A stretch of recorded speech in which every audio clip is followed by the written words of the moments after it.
presentasi sales yang ideal itu seperti apa sih, Coach? Oke.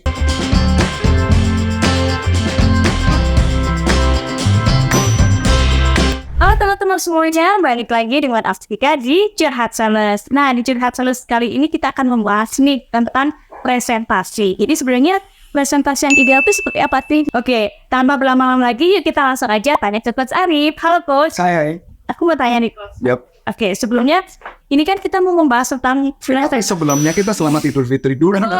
Selamat Idul Fitri. Coba teman-teman. teman-teman semuanya. Anti nonton. Oke, boleh. Silakan. Oke. Ini kan kita mau membahas tentang presentasi gitu ya Coach ya. Nah, tapi kebanyakan nih Coach, kebanyakan tuh kalau misalkan sales, apalagi lagi pertama kali nih ya Coach ya, kalau misalkan presentasi tuh kebanyakan tuh audiensnya tuh nggak fokus, main HP sendiri, atau mungkin bahkan sebenarnya bukan sama si audiensnya itu Coach, atau mungkin karena si pembawa materi itu kurang menguasai materi. Nah, tapi pertanyaan kali ini adalah sebenarnya presentasi sales yang ideal itu seperti apa sih Coach? Oke. Nah, presentasi yang ideal sebagai seorang sales sebenarnya kebanyakan di berbagai corporate itu sering banget melakukan hal yang berbeda. Blundernya seperti apa nanti akan saya buka. Dan ini sambil saya buka komputer ya, karena ini risetnya ada di komputer saya nih. Jadi ada penelitian menurut Charlie Group, CHALLY Group gitu ya, dari 300.000 keputusan pembelian. Jadi orang pada beli ya, 300.000 keputusan pembelian, keefektivitasan salesman berpengaruh 39% dari faktor keputusan. Jadi salesnya efektif nggak?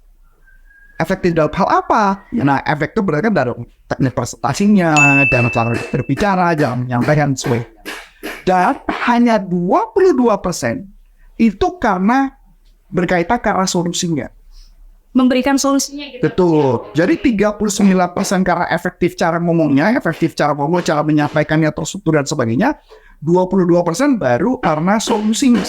Sedangkan kebanyakan sales adalah belum apa-apa datang langsung ngomongnya solusi. Kecil terus gitu. Iya, ada solusi yang belum tentu dibutuhkan orang.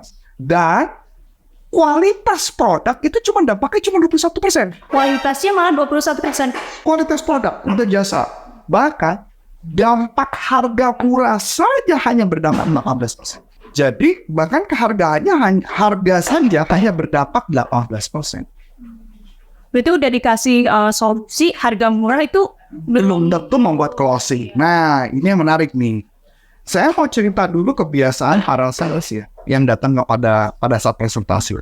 Sales itu ketika presentasi, biasanya adalah awal pertama, mereka presentasinya selalu tentang teknik profile. ini lagi sih buat Itu saya juga nggak ngerti datang dari mana. Mereka lebih cenderung memperkenalkan tentang siapa diri mereka, perusahaan mereka, itu company profile. Dan nanti solusinya di tengah-tengah. Dan di akhir adalah, mungkin kalau ada yang mau ditanyakan silakan dipertanyakan. Q&A. Nah, Q&A. Nah, pengalaman saya waktu ketika awal-awal dari sales, saya temukan metode seperti itu ternyata membuat orang jadi bosan. Malah kadang-kadang kalau kita bagi company profile atau kita bagi brosur dan sebagainya, orang tersebut yang tadinya dengerin, kemudian bisa pegang handphone, ini udah menunjukkan bahwa dia udah nggak interest, dan atau dia malah buka brosur. Itu pengalaman yang saya perhatikan, dan banyak seorang sales yang maju ke depan itu tidak pernah memperhatikan hal yang kayak gini. Nah, kita ngerti ya, bagaimana kita ngeliat dari sudut customer dulu. Customer ketika dia ngobrol pertama kali, pasti dia lagi semangat dong. Lagi semangat, dia lagi senang ketemu sama kamu, pengen ngobrol, dan dia lagi semangat tinggi luar biasa. Nah, ketika lagi semangat, kemudian ketika dia lagi semangat, kita ngomongin company profile dan sebagainya, apa yang terjadi? Maka dia down. Dia down, dan kemudian dia mau happy lagi setelah solusi sudah selesai. Mungkin solusinya dia nggak dengerin. Sampai sini mungkin ada yang mau ditanyakan dulu. Nah, itu berarti udah mau habis tuh. Nggak ada. Dengerin semangatnya gitu. Nah, kesalahan saya tadi dimulai. Lagi mereka semangat, kita company profile.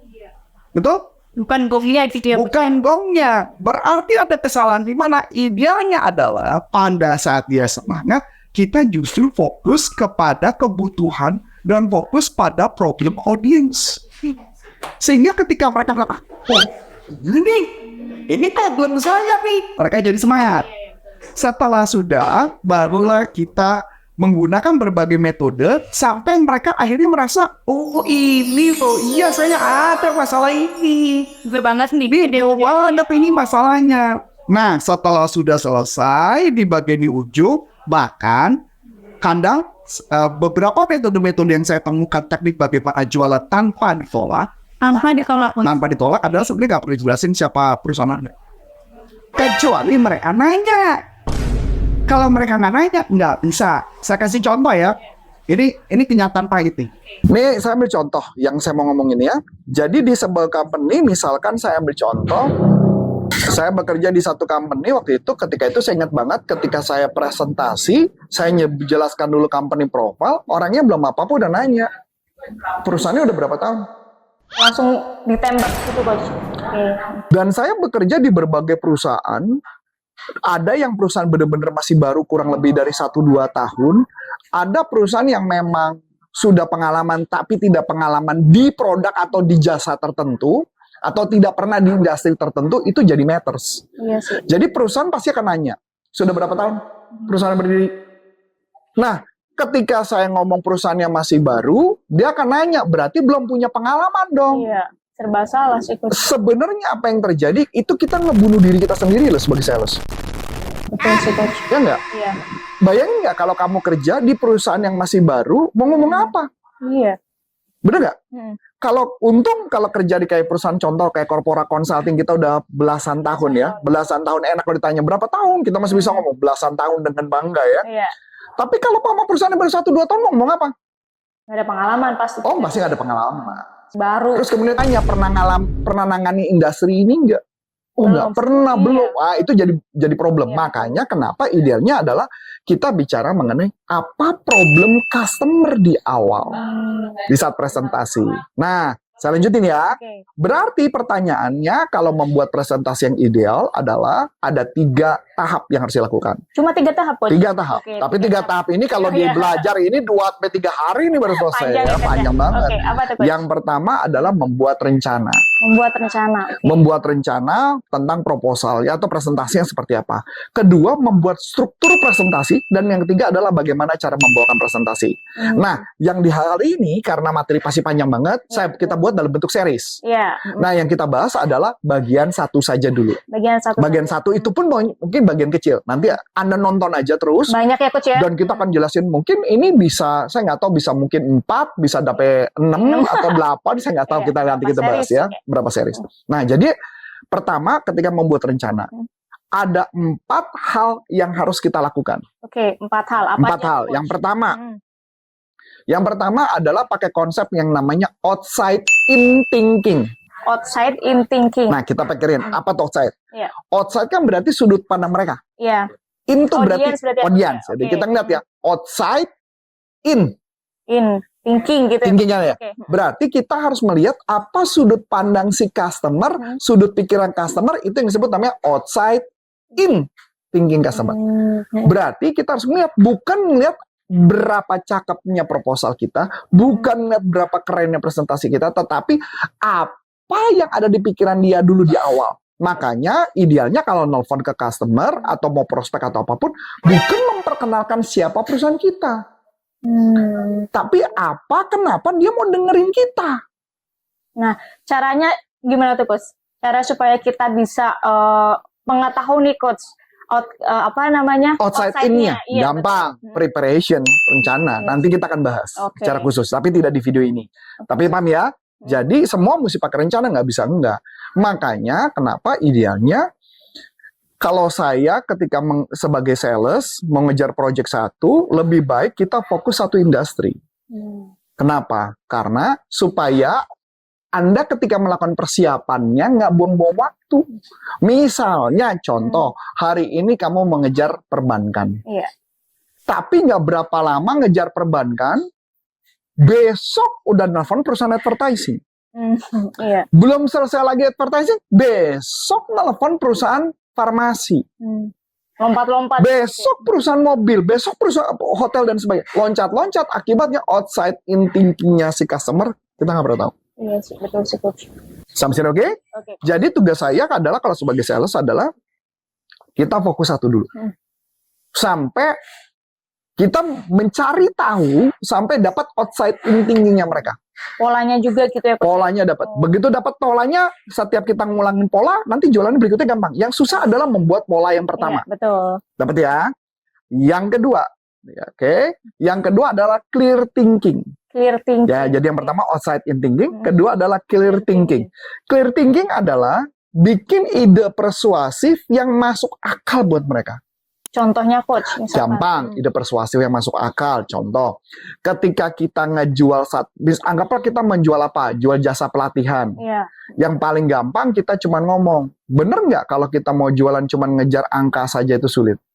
Betul. Memang. Nah, Iya. bagaimana kalau metode yang gampang sederhana adalah kita fokus mengenai perilaku orang yang teleponnya tadi, misalkan bikin janji temu 10 kali telepon dapatnya 1, kita bikin 10 kali telepon dapat janji ketemu 3 misalnya. Itu lebih masuk akal kan? Iya. Lebih make sense kan? Lebih make sense. Nah, iya. atau Anda misalkan presentasi ke customer, Anda cuma punya kesempatan 3 kali, berhasil ketemu customer 3 kali. Udah 3 kali ketemu customer, presentasinya caranya salah pula. Enggak. Sama lagi sama yang Sebelum-sebelumnya. Berarti apa nggak menunjukkan bahwa Anda pasti gagal? Kenapa nggak kita melakukan pengubahan yang sudah pasti customer tertarik? Itu yang disebut masuk akal. Make sense gitu ya coach. Make sense banget buat dia. Jadi makanya gambarnya istilah buat saya adalah konten itu adalah raja. Konten ketika ngebuatnya itu adalah raja. Jadi konsepnya benar-benar raja. Saya kasih contoh, sebenarnya ada sih, cuman yang saya nggak mau ngomong ini karena jualan kita gitu ya. Oke, jadi kalau setiap produk, tugas saya adalah mencari tahu apa yang benar-benar customer problem selama ini. Iya sih, betul. Ya, misal contoh dulu zaman saya jualan printer untuk ke dunia fotografi, saya bilang, Pak, selama ini kalau Anda ngeprint untuk foto wedding, butuh berapa lama? Oke. Jadinya gitu ya coach ya? Ya, butuh berapa lama jadi? Dia jawab, tergantung.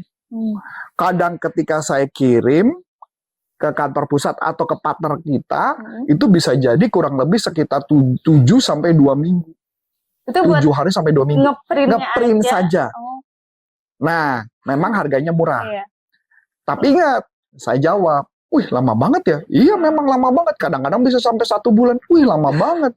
Terus kemudian saya tanya, harga jualnya berapa?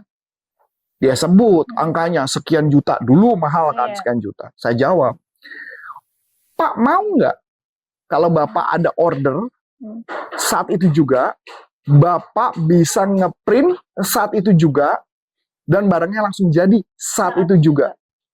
Kira-kira keuntungan buat Bapak apa? Wih, gue bisa terima order banyak dong. Gue bisa terima order dari orang lain. Betul. Iya sih, betul. Menarik nggak buat Bapak? Menarik. Kos cetaknya berapa? Saya sebut angkanya. Begitu saya sebut, dia bilang, mahal banget kos cetaknya. Betul. Dibandingkan Anda kos cetak murah, tapi 2 minggu. Iya. Bisa 1 bulan. Sedangkan nih kos cetak yang dibilang mahal tadi, coba kita hitung. Lu jual berapa tadi? Saya jual 1 juta sekian. Kos cetak kita berapa? Cuman 20.000. Masih cuan nggak? Masih untung nggak? Iya ya, bener juga ya. So, iya sih. Kontrol di tangan Anda. Iya, kontrol di tangan Anda. Nah, kalau orang yang nggak pinter jualan, dia akan ngomong begini, Pak, saya punya printer. Printer ini bisa ngeprint buat foto. Ya, pasti dia nanya, berapa harga printernya? Iya. Karena ngomongnya langsung harga kan? Iya. Sedangkan kita tadi mau nanya mana?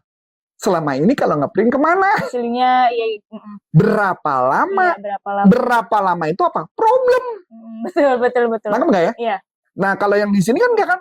Berapa harganya? Kita sebut. Dia asumsi salesnya udah ngomong solusi dong. Iya. Bisa ngeprint buat foto. Itu sebagai pikir solusi. No, itu bukan solusi. Itu cari gara-gara, itu namanya berikutnya. Kemudian dia ngomong, berapa harganya? Oh, harganya sekitar 70 juta. Langsung nggak customer yang ngomong, mahal banget ya? Iya, bener. Emang ngeprintnya berapa harganya satunya? 30.000. Oh, mahal banget. Iya. Mendingan gue ngeprint sama dia cuma nanya harganya bisa 10.000 misalnya. Yes. Terus salesnya bisa jualan nggak? Nggak bisa. Kicep sih coachnya. Bener nggak? Tangkap nggak maksud saya? Iya, bener. Metodenya sama. Metodenya beda ya. Tapi caranya sebenarnya sama-sama jualan nggak? Iya. Yang satu nyebut yang mulai dari problem. Yang satu langsung jualan. Satu langsung jualan. Iya. Sama-sama bilang bisa buat ngeprint. Juga. Jadi makanya kenapa penjualan orang bisa berhasil nggak berhasil? Karena cara berbicaranya salah. Iya sih. Cara menyampaikannya salah. Dia langsung nyebutin produknya, harganya, jebret, Iya. udah gagal. Oke, Coach. Masuk akal ya? Masuk akal, Coach. Oke, boleh lanjut? Boleh lanjut, Kayaknya silakan, soalnya Coach. mulutnya ada sesuatu Iya. yang pengen ngomongin gitu ya. Nggak ngerti. Yang ketiga adalah persiapan. Pasti persiapan itu adalah menyiapkan apa yang kita duga kebutuhan mereka. Nah, sama seperti saya. Sebelum saya masuk ke dunia fotografi waktu itu, saya melakukan penelitian. Apa problemnya si Customer itu. Karena toko foto semua problemnya sama. Iya sih. Tuh. Kamu tahu harga mesinnya berapa? Mesinnya mereka. Kenapa yang bilang itu murah? Berapa, Coach? 0,5 miliar sampai 1 miliar. Itu yang murah, Coach. Itu yang paling murah. Itu yang paling murah. Sedangkan mesin saya harga berapa tadi? 70 juta. Pertanyaannya, printer saya 70 juta itu dibilang murah karena diadu sama yang 0,5 miliar sampai 1 miliar. Iya. Tapi yang 0,5 miliar 1 miliar spesifiknya jualannya hanya untuk fotografi. Punya saya itu printer. Kalau ini printing untuk fotografi. Kalau ini printer khusus printer. Dan harga printer saya 70 juta itu lebih mahal daripada printer yang biasa. Iya, betul. Karena saya masuk ke segmen yang dimana tidak disentuh oleh orang lain dan saya masuk ke situ Betul sih, Coach. dengan kualitas yang sama. Apakah apple to apple? Tidak. Tidak. Beda banget sih, Coach. Karena cara jualan itu kan macam-macam ya. Iya. Kan namanya produk nih jualan nih. Jualan produk kita mesti ngecek ada substitusinya nggak. Istilahnya saya substitusinya. Iya, tuh. Misal contoh deh, kita gampang deh, ini pengetahuan sederhana. Oke. Anda pengen makan mie. Iya. Makan mie sehat? Gimana caranya? Pakai telur, pakai sayur, No, pakai apa? mie-nya diganti jadi shirataki. Ada ya, Coach ya? Ada. sih sekarang sih. Nah, bener nggak? Iya, iya benar. Atau mie-nya bukan mie shirataki, tapi mie biasa pakai tepung Jepang. Artinya sama nggak mie? Sama. Tapi jadi substitusi kan? Iya. Nah, itu maksudnya. Sebenarnya cara jualannya gimana? Kamu doyan mie? Iya doyan. Mau makan mie enak? Mau. Selama ini makan mie kok kayaknya rasanya kurang enak ya kalau yang sehat dan yang bergizi. Iya tuh. Ini solusinya karena tepungnya pakai tepung Jepang. Bisa juga gitu. Coach, ya? Betul nggak? Betul. Nah, apakah dia akan nanya harga? Nggak bakalan. Dia nggak akan nanya harga dulu. Yang penting enaknya dulu dia dapet. Iya sih. Kemudian ditanya, harganya berapa? Harganya murah. Kenapa? Harganya cuma 2 kali atau misalkan ya, tadi biasa Indomie berapa sih harga? 3.000, Coach. 3.500, anggaplah 3.500 kita bilang. Murahnya berapa? 15.000, mahal banget. Dibandingkan kesehatanmu 15.000. Iya juga sih. Ngerti nggak? Menjadi make sense nggak harganya? Make sense, Coach. Nah, jadi itu yang ketiga ya. Iya. Nah, yang terakhir adalah be genuine. Artinya jadilah dirimu sendiri yang terbaik saat mempresentasikan. Jadi jangan dibuat-buat. Be yourself gitu ya. Be yourself gitu ya. Tapi ingat ya, be yourself-nya adalah apakah Anda energik dan sebagainya, itu adalah be yourself. Nah, kata kunci dari gambaran tersebut idealnya adalah pada saat presentasi bagaimana kita bisa terkoneksi dengan orang.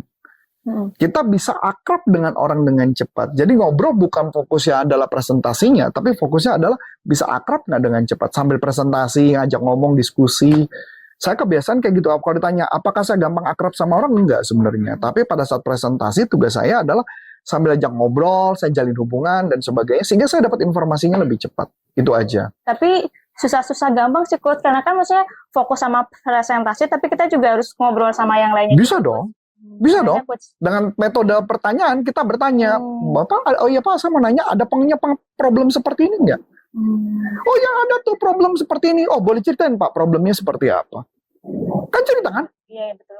Ketika dia cerita, saya sambil senyum. Itu kan kesempatan saya yang gaining attention sama dia. Iya. Oh iya, saya punya problem gini. Oh gitu ya. Kalau kayak gitu gimana? Baru saya berikan solusi. Oh. Nah kalau di kami punya tuh customer yang kayak gitu tuh. Customer kami seperti gini, dan kami melakukan ini dan berhasil gitu Pak. Pasti dia nanya, emang yang dilakukan apa? Iya. Kita cerita lagi. Kan menjalin hubungan. Iya, betul. Bener nggak? Begitu, Coach. Iya nggak? Kita bisa nanya berapa lama pengalaman si sales itu. Jadi banyak hal yang bisa diajak ngomong. Jadi cara jalin hubungan yang baik bukanlah kita menceritakan, tapi kita bertanya dan terjadilah komunikasi, diskusi, walaupun itu presentasi. Presentasi tidak pernah satu arah. Oke. Jadi kita juga harus punya beberapa stok pertanyaan gitu ya, Coach, ya? Pastinya. Oh. Ya, pastinya kalau buat orang yang pertama ya, iya Iya. pastinya. Oke, thank you Coach buat pembahasan presentasi kali ini. Akhir kata dengan saya Vika dan Saya Coach Antoni Sarif. Sampai jumpa dan salam performa. performance.